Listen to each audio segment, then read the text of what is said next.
Assalamualaikum warahmatullahi wabarakatuh.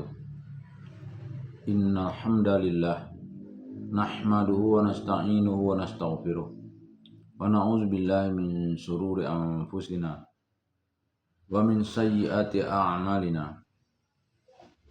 May yahdihillahu fala mudilla lahu wa may yudlil falan tajida lahu waliyyan mursyida.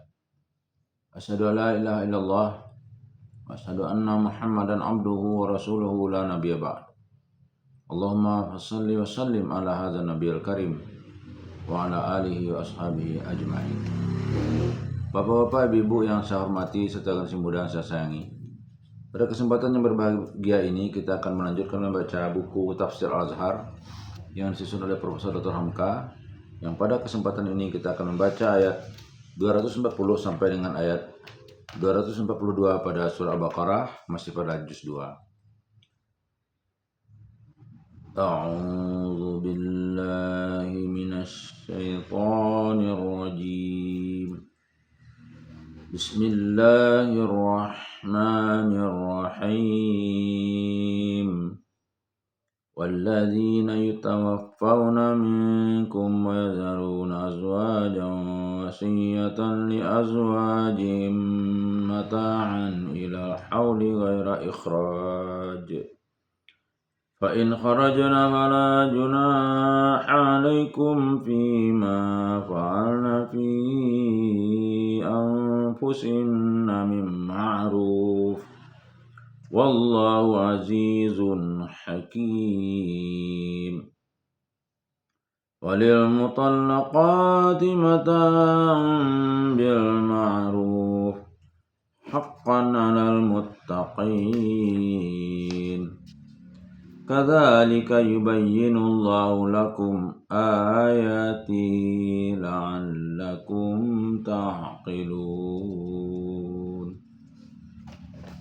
Ayat 240. Dan orang-orang yang meninggal di antara kamu, sedang dia meninggalkan istri-istri, hendaklah berwasiat untuk istri-istri mereka itu, yaitu supaya diberi bekal sampai setahun tidak dikeluarkan mereka. Tetapi jika mereka keluar sendiri, maka tidak salahnya atas kamu membiarkan apa yang mereka kerjakan pada diri mereka dari perkara yang patut. Dan Allah adalah Maha Gagah lagi bijaksana. 241. Dan untuk perempuan-perempuan yang ditalak, wajiblah diberi bekal menurut patutnya, kewajiban atas orang-orang yang takwa. 242. Demikianlah Allah menjelaskan ayat-ayatnya kepada kamu supaya kamu berpikir. Wasiat tentang istri.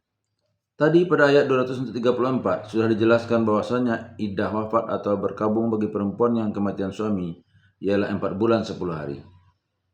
Selama iddah itu tidak boleh dia berhias-hias, tidak boleh dia memakai pakaian bagus, tidak boleh keluar rumah dalam tidak sangat penting, dan penguasa pada rumah itu wajib menjaga dan melindunginya.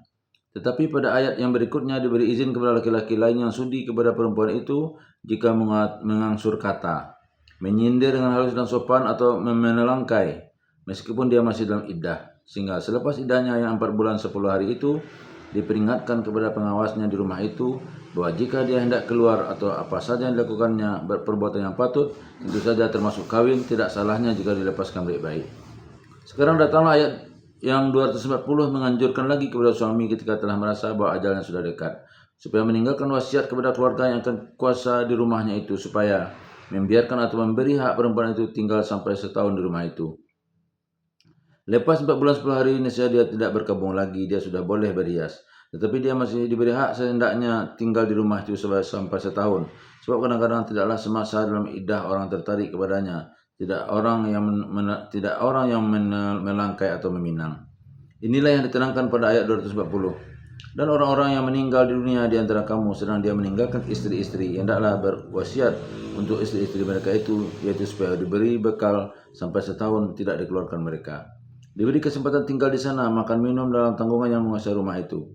Tetapi jika mereka keluar sendiri, maka tidak salahnya mereka atas kamu membiarkan apa yang mereka kerjakan pada diri mereka dari perkara yang patut. Artinya meskipun belum cukup setahun, asal iddah yang 4 bulan 10 hari sudah lepas, bolehlah kehendaknya keluar itu diberi, asal saja keluarnya itu untuk hal yang patut, misalnya karena mendapat jodoh atau pulang ke rumah orang tuanya dengan baik. Ditekankan perkara yang patut karena kalau pergi-pergi saja dalam batas yang setahun itu, padahal tidak dapat dipertanggungjawabkan demi menjaga wasiat si mati, tidaklah boleh yang menguasai rumah melepaskan. Tetapi kalau sudah habis setahun, lepaslah penguasa rumah dari tanggung jawab. Dan Allah adalah Maha Gagah lagi bijaksana. Gagah Tuhan di dalam membela kesucian perempuan itu, murka Tuhan kalau dia sampai terlantar, dikeluarkan dari rumah yang telah sekian lama dia diami, padahal belum ada tempat bergantung. Bijaksana Tuhan membela nasib selama itu, sehingga tidak pun sempat mendiang suaminya itu berwasiat. Karena ini sudah kehendak Allah, menjadi kewajibanlah jugalah bagi orang yang tinggal untuk melaksanakannya. Hal yang begini tentu saja tidak bisa kejadian. Misalnya yang meninggal itu beristri lebih dari satu, sampai berempat yang diizinkan oleh agama. Ada istri yang tidak beranak di antara mereka, sedang kalau seorang meninggal, walaupun berempat istrinya, kalau dia meninggalkan anak, maka keempat istrinya mendapat 1/8. Sebagian besar harta jatuh kepada anak yang namanya asabah. Maka istri yang ada anaknya tentu akan dijamin oleh anak-anaknya. Bagaimana istri yang tidak beranak? Siapa yang akan menjamin dia? Tentu baiklah dia diberi peluang tinggal di rumah itu 1 tahun, supaya dia berkesempatan memikirkan nasibnya. Entah kembali ke rumah orang tuanya atau saudaranya, entah baik nasibnya karena ada orang yang meminang. Dan kalau semangat ihsan dan suasana takwa meliputi rumah itu, ini saya sampai berapa tahun pun mereka akan dibiarkan oleh wanita-wanita di rumah itu diam di sana.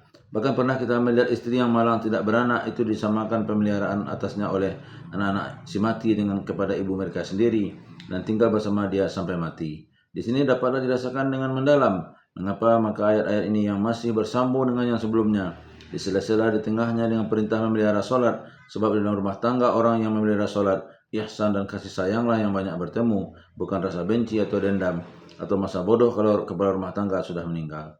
Patut juga kita ketahui perselisihan ulama tentang ayat ini. Sebagian ulama jumhur berpendapat bahwasanya ayat setahun ini telah mansukh, tidak berlaku lagi. Sudah dinasihkan oleh ayat 234 di atas tadi, yaitu iddah wafat hanya 4 bulan 10 hari. Tetapi Mujahid, salah seorang ulama tabi'in, berpendapat bahwa ayat ini muhkamah, tetap berlaku dan tidak mansukh. Kata beliau, memang iddah wafat 4 bulan 10 hari. Kemudian Allah menjadikan untuknya hak wasiat daripada mendiang suaminya buat tinggal di dalam rumah itu. Ditambah 7 bulan 20 hari lagi. Kalau perempuan itu menghendaki, dia boleh tinggal di rumah itu 7 bulan 20 hari lagi. Dan kalau dia menghendaki keluar, dia pun boleh keluar. Kemudian dijelaskan lagi pendirian Mujahid itu bahwa ayat iddah 4 bulan 10 hari ialah kewajiban baginya menahan diri. Dan ayat setahun ialah hak yang patut diterimanya, yaitu berdiam di rumah itu selama setahun jika dia mau. Yang pertama ialah menyatakan kewajibannya dan yang kedua menyatakan haknya. Penafsiran kita di atas tadi adalah mempertemukan dan memperjelas persesuaiannya. Sebab kita adalah penganut paham yang telah berkali-kali kita nyatakan bahwasanya tidak ada ayat yang mansukh dalam Al-Quran. Bahkan Imam Syafi'i sendiri berpendirian bahwa Al-Quran tidak dapat dinasihkan oleh Al-Quran pula. Mut'ah. Dan untuk perempuan-perempuan yang ditalak, wajiblah diberi bekal menurut patutnya, kewajiban atas orang-orang yang takwa. Ayat 241. Ayat ini untuk menjelaskan lagi, sebab pada ayat 236 sudah diterangkan bahwa perempuan yang ditalak sebelum disentuh atau disetubuhi ataupun mahar belum dibayar supaya diberi obat hati karena bercerai. Ini sudah terang. Tetapi dengan ayat ini diterangkan lagi yang tadi belum diterangkan, yaitu segala istri yang diceraikan, bukan saja yang belum disentuh, hendaklah diberi juga pengobat hati jika dia diceraikan, yaitu menurut berapa patutnya uang, barang emas, perak atau rumah lengkap dengan isinya, entah pula mobil. Kalau di atas telah kita ceritakan bahwa Sayyidina Hasan bin Ali bin Abu Talib pernah memberikan uang pengobat hati istri yang diceraikan 10.000 dirham, diiringi dengan kata terharu, hanya sedikit kiriman dari kekasih yang terpaksa berpisah. Maka dia dalam perceraian yang lain pernah mengirim uang obat hati 20.000 dirham. Adapun hikmatnya ialah supaya perceraian jangan menimbulkan bisik desus, gunjing dan umpat, dan menjadi tanda bahwa laki-laki itu adalah seorang yang halus perasaan. Tidak membiarkan jandanya terlantar sudah bercerai sampai dia mendapat suami lain. Atau jangan dia selama tinggal dengan orang tuanya menjadi beban berat kepada orang tuanya itu. Di dalam ayat ditegaskan, benar-benar bahwa ini adalah kewajiban bagi orang yang takwa. Karena orang yang takwa kepada Allah itu halus perasaannya, bukan orang yang patut dituduh hanya laksana kumbang, mencari kembang saja habis harinya dia pun terbang. Memang ada juga pertikaian pendapat ulama tentang obat hati bagi istri yang diceraikan itu. Setengahnya berpendapat bahwa yang dibayar mut'ahnya hanyalah istri yang belum disentuh saja. Kalau istri yang sudah disentuh, apatah lagi mahar yang sudah dibayar, hanya sunat saja. Tetapi sekarang kita sedang pulang kepada sumber pendengar hidup Islam, yaitu Al-Quran sendiri. Mengapa lagi kita berbelok kepada pertikaian ulama? Apakah lagi tersebut dalam ayat khiyar, yaitu kisah Rasul